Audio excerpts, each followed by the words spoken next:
Ayo, kene Bang Ayu. Ayo disepoti sing rada apik sepote soalnya menika salah setunggalipun Widawati ingkang delujur. Nggih, teman nuwun monggo. Jan mriki riyen nduk enak monggo cantik Bang Ayu. Yo. Entende. Inilah saatnya pembalasan dariku ya.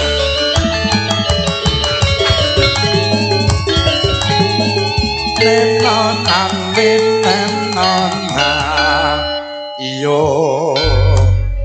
Jangan kenal sama satu ini karena ini sudah naik ke panggung jadi urusan saya. Oke? Siap? Oke? Iki aku arti kapane ta, Mas? Ayo Rene. Yo aja kasar-kasar ngono. Ora apa mau aku maning kono kok udah kok junjung kok uncalne nang nggon besek-besekan kemang pada wong turu penak-penak. Sakjane sampean ki ora ngerti. Ora ngerti piye? Aku ki arep nulungi sampean timbang ceblok kewer-kewer digawa pecah-pecah telu ku mau. Saiki tak kandhani lho kewer-kewer piye mok lemahe datar ngene iki lho. Kok iso kewer-kewer piye? Lah jarene sampean mau setengah sekarat to setengah sadar. Setengah sadar mergo turu. Wis digawa cah telu ku mau. Lah tanganmu ngene. Heeh. Ndah elekmu. Heeh. Kudune kan sedekap ngene. Oh ngene to? Heeh. Terus diwacane piye? Innallaha ma'as-sabirin. Wong sabar kekasih Tuhan. Gusti Allah ya. Gusti Allah, Nok. Nggih, terus Mbah Nono Ayu nggih. Kekno duit gramyangan duit Mas pokoke. Nggih. Apa iki, Mas? Tondo tresnaku marang sliramu umpama tak kei ayang-ayang piye Wong Ayu. Samira Sandra. Ora apa-apa pancen tak sengaja. Ya, sini dulu. Duh, dewa-dewa ning asmara kuwatno ati kawula anggon kula lapres. Piye, Mas? Aku apa abot? Lah ora kuat ngene lho, Cah. Kali ate kok. Apa gah ora iso? Apane arep tak bales kok malah Piye, Mas? anu. Iki kok aku ora cecok kok. Nah, aku cecok kowe. Piye? Lagi apa iki? Iki kok eneng kene iki apa? Nah, ampun wis Iki. Nah, Sida ora? ya sida. Ya, Dewa-dewa ning asmara. Ora sing dewa-dewa gedhi dawa. Iya. Ungkapno ati kawula anggah kita bebek ya. Laput tresno datan nanggat saking coba. Karepku ki ya. Ene tak cek jelek ngene to. Heeh. Lah kok nglungguhi manuk. Ora iso. Manuk iso kecantol. Sik to. Aku Mas ya dadi wong wedok ki moh lak dadi kalahan. Ngo, berarti kudune menang ya. Ning ndi? Kudune aku ning dhuwur. Oh, alah apane? Aku kudune derajate wong wedok kuwi kudu ning dhuwur, Mas. Oh, disugoto karo sing lanang. Heeh. Nggih. Mas ya wong wedok ki jatahe lemah. Ya. Apa? Nduk. Piye, Untungnya Mas? kok untungnya sing tak dikte mah dudu wilis. Lek ngantek sing tak dikte wilis pecah lek balungku tenan. Lah wong kowe ngatasi aku lho kudu pecah endokmu, Mas. Ya kecantol ke mau kok Oh, iya. ndok. Yo. Sarene. Ngaturaken menapa Wong Ayu? Monggo. Jan sinambi masalah tangan kok kurang tok to nah ya Allah. Mbok yo dirawat. Iki ki aku bar tiba lho Mas ceritane. Ya kek wis sembuh. Sampun, Ya alhamdulillah. wis ngono. Ora ngantek pirang dina sakite. Nah, Sik to. Aku wedi lah kok gek laku gek ndak iso ngene iki lho. Lintangan nanani nenano kita. Iya. Iya, saya hafal. Heeh, ayo. Ya wis. Je. Gubuk asmara mawon. Ya wis ora apa-apa. Boten Mbak Erna sak setunggal lakon saking jenengan. Menika sinambi saking kadang kawula sepuh pramugari mengke merati tisaken sampur bubar setunggal tembang menika mengke dipun gedhok mawi Tayu Purwa kawiwitan mekaten ya no. Injing Kang Mas. Engko mantuk bareng Mas Ijri kae Kak Nggih. Sarah ya. Mangke lak dipadosi Mas Sun pripun? Pun tenang wae ngomong lek Mas Ijri ngono Mas Sun ki rawani. Oh nggih. Jerekmu Mas Sun ke pas sampean mampir ning mahku lenakone ngene. Iki aku main kok endi ngono. Sapa kuwi? Pak Sun. Padahal ora kaya ngono sampean kuwi tukang gawe-gawe lek dadi menungso. Ndak, ora Iya, tau Kak. ngomong ngono. Lah wong jarene sampean mau lho arep tak tulung. Lah nyapa kok jarekmu tak sia-sia ngono ki dosa gedhe. Sing video sapa Mas video? Enek video lho Mas. Enek videone nduk Ilvi. Ilpi ya lho. Heeh. tak tulung tak sedekepne tanganmu, Mas. Kayak kok pateni pisan. Mau acara iki banting wong gede-gedene semene lah. Ayo Mbak Erna ya. Nggih. Satu lagu dulu kayak Mas Agung sama istri tercinta. Wah, Jan. Mugi-mugi sakinah mawaddah warahmah nggih, Mas. Jan, ketoke lek kene iki pasangan yang sangat sempurna sekali. Wah, Jan, sing lanang tukang inceng-inceng, sing wedok ya tinceng gelem pancen kewajiban. Inceng-inceng nggih. Mas Agung ora tukang suci. Kaya to, Mimi karo Mintuno ya, Mas. Betul sekali. Atut runtut rentengan. Wah, Jan. Aku roh bojone Agung iki pengen rabi neh Gung aku. Wah, Jan. Kok ngono? Ya saking ayu bojone Agung timbang bojoku, Mbak. Lah seneng omah piye nekmu, Mas? Mun aku gingsul 24 kok. Lah wong sampean kulo diarepi bojomu sik untung-untungan. Lah iya to. Lah wong ning kene wis buangane wong-wong kok iso ora bersyukur. Iya ya tiga nyang galek ya nak. Tiga nyang Blitar ya nak ya nak. Lah iya kok. Anjir kok semono men aku iki. Yo, monggo satu lagu dulu dari Mbak Erna dulu. Terus mengke persiapan Gedhog Purwo kawiwitan mengke sak sampunipun bibar setunggal tembang menika lumantar doa Ayu Erna si manis sekali. Luar biasa. Iki jenengan nggih, Mas. Nggih monggo nderek kemawon wong ayu.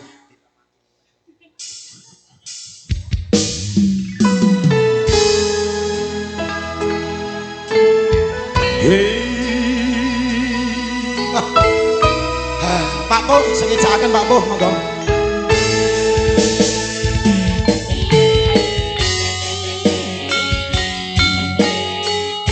Kangge duduh narasa tresnaku marang sliramu Yayi.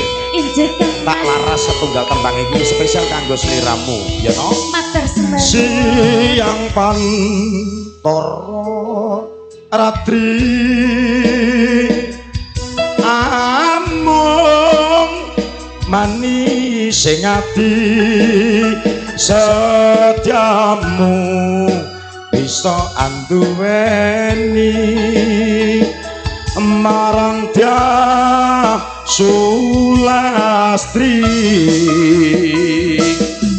rasa kangen anglim putih lintang bulan dadi seksi upayane datang belenjani janji sebaya mukti sebaya pati monggo-monggo wilujeng rawuh saking kadang tamu matur sepanuwun.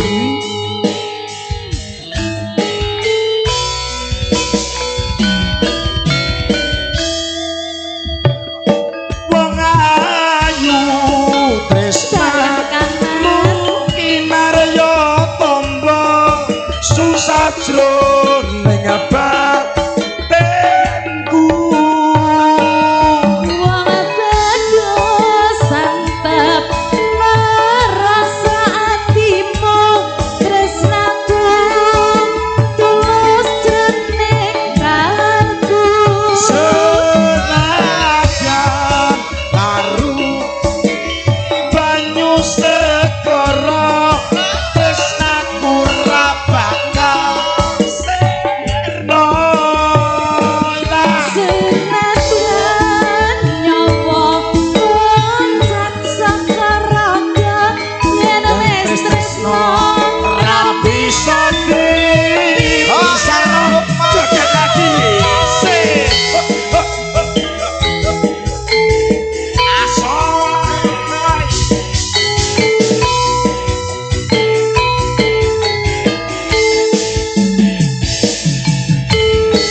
Sing ati sapi ya aku bisa andumeni amarang sang yang sulas joget lagi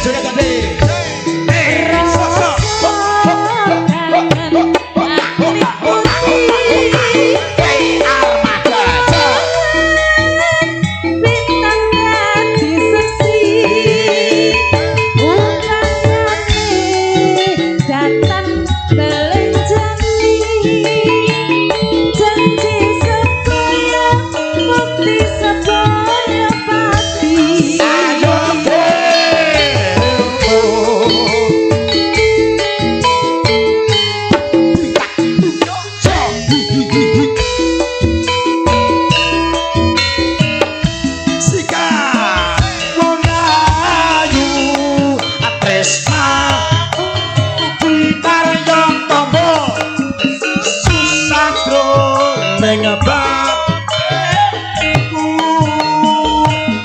masih cri antep ngerasa atimu tresnaku tulus jroning kalbu senadyan ngarungi bangku segara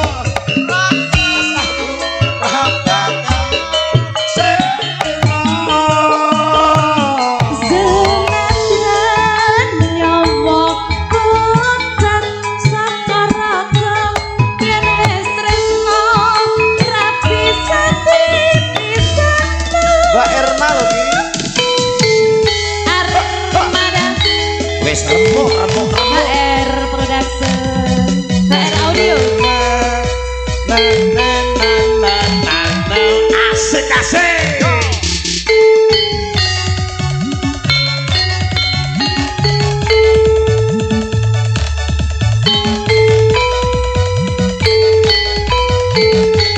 AR Pro Spesial siang pantoro ratri among nyeling manise hati aku bisa anduweni marang sang Yasulasmi sikat rasa kangen angklip putih wawan lintang dadi seksi upayane datan belenjani janji sembayang mati sadaya pati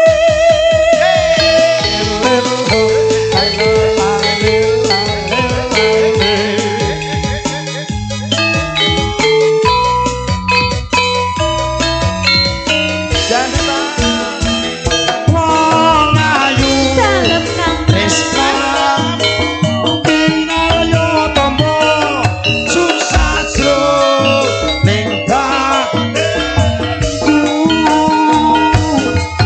masih cri antep ngerasa timu tresnaku tulus jroning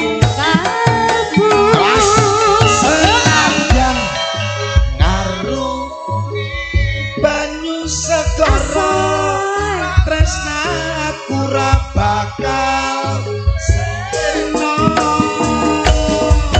senadyan nyawa koncan sakaraga yen wis tresno rapi satipisana yang tresno ra bisa dipisahno Terima kasih Dianjenana, terima kasih matur sembahan Mbak Erna, satu persembahan luar biasa sekali. Ini mematahkan pikiran-pikiran orang bahwasanya nek warang gono ki mek kader isone tayub, berarti Mbak Erna ki cerdas juga ya. Satu cerdas balas dendam, dua hasrat saya tidak tersampaikan terus Mbah nuwun.